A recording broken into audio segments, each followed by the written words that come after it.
ക്രിക്കി മലയാളം 2.0 ഏറ്റവും പുതിയ വീഡിയോയിലേക്ക് ഏവർക്കും സ്വാഗതം. ഇംഗ്ലണ്ടിനെതിരായിട്ടുള്ള അഞ്ചാമത്തെയും അവസാനത്തെയും T20 മത്സരത്തിൽ ഇന്ത്യ ഇംഗ്ലണ്ടിനെതിരെ 150 റൺസിന്റെ പടുകൂറ്റൻ വിജയമാണ് സ്വന്തമാക്കിയിരിക്കുന്നത്. Yes, team India on a stellar 4-1 series victory against England. Dominant performance എന്ന് തന്നെ പറയേണ്ടി വരും.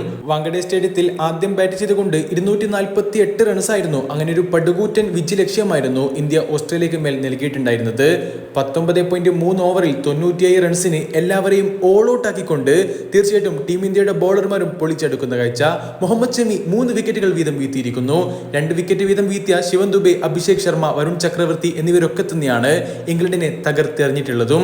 വീഡിയോ തുടരും മുമ്പ് ചെറിയൊരു കാര്യം പറഞ്ഞോട്ടെ. നിങ്ങൾക്ക് ഈ വീഡിയോ ഇഷ്ടപ്പെടുകയാണെങ്കിൽ തീർച്ചയായിട്ടും ഇപ്പൊ തന്നെ ഒന്ന് ലൈക്ക് അടിക്കാനും ചാനൽ സബ്സ്ക്രൈബ് ചെയ്യുന്ന കാര്യം ജസ്റ്റ് ഒന്ന് പരിഗണിക്കാനും മറക്കല്ലേ. അപ്പോൾ വീഡിയോ തുടരാം. ടോസ് നഷ്ടപ്പെട്ടുകൊണ്ട് ആദ്യം ബാറ്റ് ചെയ്ത ടീം ഇന്ത്യയുടെ ആ ഒരു ബാറ്റിംഗ് പ്രകടനത്തെ കുറിച്ച്, അഭിഷേക് ശർമ്മയുടെ ആ ഒരു കിടിലൻ സെഞ്ചുറിയെ കുറിച്ചൊക്കെ നമ്മൾ വിശദമായിട്ട് കഴിഞ്ഞൊരു വീഡിയോയിൽ സംസാരിച്ചിട്ടുണ്ടായിരുന്നു.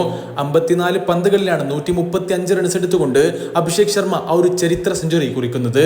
തീർച്ചയായിട്ടും അത് തന്നെയാണ് ടീം ഇന്ത്യയെ ഇങ്ങനൊരു കൂറ്റൻ സ്കോറിലേക്ക് കൊണ്ടുപോയതും. Yes, this is captain Suryakumar Yadav T20 era എന്ന് തന്നെ പറയേണ്ടി വരും. കാരണം ഓസ്ട്രേലിയയെ 4-1 തോൽപ്പിച്ചു, സൗത്ത് ആഫ്രിക്കയ്ക്കെതിരെ 1-1 സമനില, ശ്രീലങ്കയെ 3-0 തോൽപ്പിച്ചു, ബംഗ്ലാദേശിനെതിരെ 3-0 വിജയം, അതുപോലെ തന്നെ സൗത്ത് ആഫ്രിക്കയ്ക്കെതിരെ അവരുടെ നാട്ടിൽ പോയി 1-3 വിജയം, അതുപോലെ തന്നെ ഇപ്പോൾ ഇതാ ഇംഗ്ലണ്ടിനെ സ്വന്തം നാട്ടിൽ 4-1 തോൽപ്പിക്കുന്നു. യെസ്, ക്യാപ്റ്റൻ സൂര്യകുമാർ യാദവിന്റെ പിള്ളേർ പൊള്ളിച്ചെടുക്കുകയാണ്.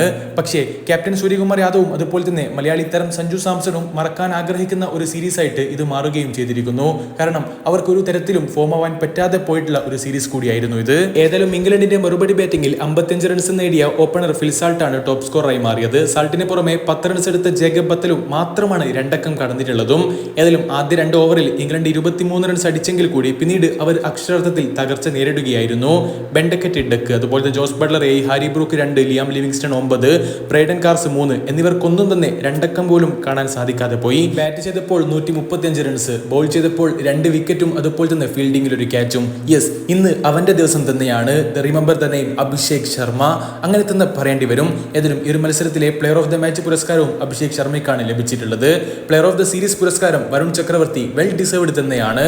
ഏതായാലും ഇന്നത്തെ മത്സരത്തിൽ മുഹമ്മദ് ഷമിക്ക് 3 വിക്കറ്റുകൾ വീഴ്ത്താൻ സാധിച്ചിട്ടുണ്ട്, അതും എടുത്തു പറയേണ്ട കാര്യമാണ്. ഏതായാലും ഇംഗ്ലണ്ടിനെതിരായിട്ടുള്ള ഈ ഒരു T20 സീരീസ് ഇന്ത്യ ആധികാരികമായി തന്നെ 4-1 വിജയിച്ചിരിക്കുന്നു. അതും അവസാനത്തെ T20 മത്സരത്തിൽ 150 റൺസിന്റെ തകർപ്പൻ വിജയവും സ്വന്തമാക്കിയിരിക്കുന്നു. അപ്പോൾ ഗൈസ്, ഈ ഒരു വീഡിയോയെ കുറിച്ചുള്ള നിങ്ങളുടെ അഭിപ്രായങ്ങൾ കമന്റ് ബോക്സിൽ രേഖപ്പെടുത്തുക. അടുത്തൊരു വീഡിയോ വീണ്ടും കാണാം. അതുവരേക്കും ചെറിയൊരു ഗുഡ് ബൈ.